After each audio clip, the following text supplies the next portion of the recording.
Bonjour à tous les peuples congolais, partout où vous vous retrouvez. Nous sommes encore là une fois de plus sur votre chaîne de Congo Étoile TV où nous partageons des sujets patriotiques et apolitiques. Chers papas, chères mamans, frères et sœurs, abonnés, amis, camarades et connaissances, merci d'être encore là ce lundi pour pouvoir suivre votre chaîne de Congo Étoile TV.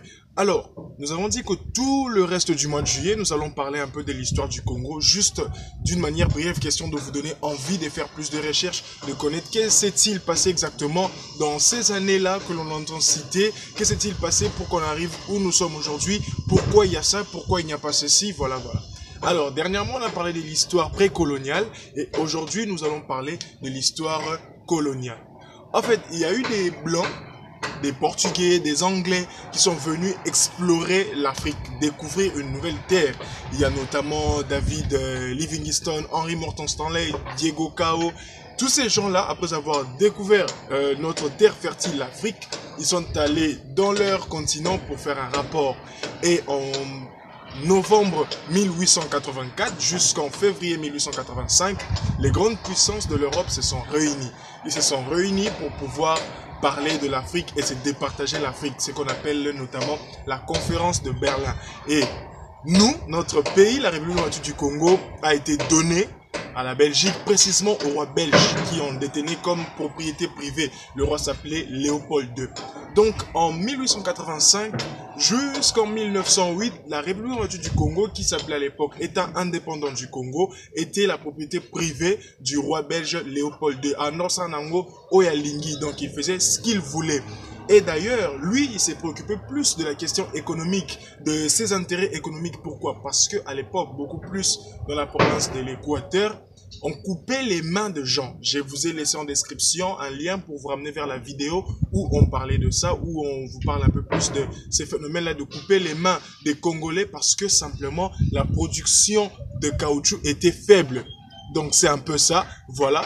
Donc après sa mort en 1908, il a laissé un testament qui a été lu par le Parlement belge où il donnait la République du Congo comme un don, un legs. Donc c'est son truc à lui, il le prend, il le donne à la Belgique, voilà, faites-en ce que vous voulez.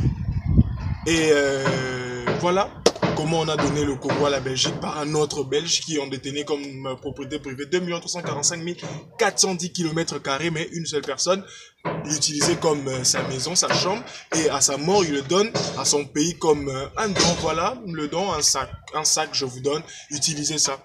Et les Européens, les Belges, pour enlever à l'image du monde, c'est que Léopold II faisait en coupant les bras de nos parents, de nos mamans, de nos frères.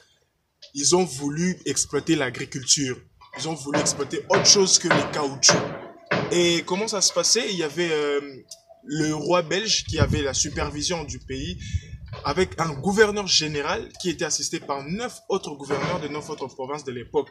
Et pendant ce temps-là, notre capitale était Boma, là où les Portugais ont commencé, comme j'ai dit précédemment dans la vidéo dernière, à sortir avec les esclaves de la République du Congo dans le port d'Mboma, qui s'appelait Boma. Et en 1929, que Léopoldville, l'actuel Kinshasa, est devenu plutôt notre capitale. Alors, les Belges ont exploité notre pays, Il est arrivé à un certain moment, en 1955, que le mouvement national congolais de Patrice Emery Lumumba n'en pouvait plus. Ils ont commencé avec des manifestations, jusqu'en 1959, l'émeute que nous connaissons tous a éclaté pour dire voilà, nous voulons notre indépendance, nous voulons vous chasser. Voilà, en 1960, nous avons eu notre indépendance. Vous pouvez écouter la chanson Indépendance Tcha-Tcha. Vous allez entendre le nom de ces acteurs-là, de ces héros-là qui se sont battus pour que nous puissions avoir notre indépendance. Mais de 1885 jusqu'en 1959, on avait deux langues officielles qui étaient le français et les néerlandais. Voilà les langues qu'on a eu à parler. On s'appelait avant État indépendant du Congo, ensuite le Congo belge, puis République du Congo, le Zaïre, ainsi de suite. Le lundi prochain, nous allons un tout petit peu parler de l'indépendance. Je veux vous laisser en description des liens et des vidéos que vous pouvez suivre, des documents que vous pouvez lire pour avoir plus d'informations. Je ne suis pas historien, la chaîne n'est pas des historiens. Nous sommes juste là pour vous donner des envies de découvrir la RDC, de suivre plus d'informations, de connaître les faits, des phénomènes sociaux, politiques, politique, patriotique qui se déroule en République du Congo. Alors, on se retrouve le lundi prochain avec le sujet de l'indépendance. Soyez là, abonnez-vous, partagez le lien à tous vos contacts, à tous les Congolais possibles. En vous disant au revoir.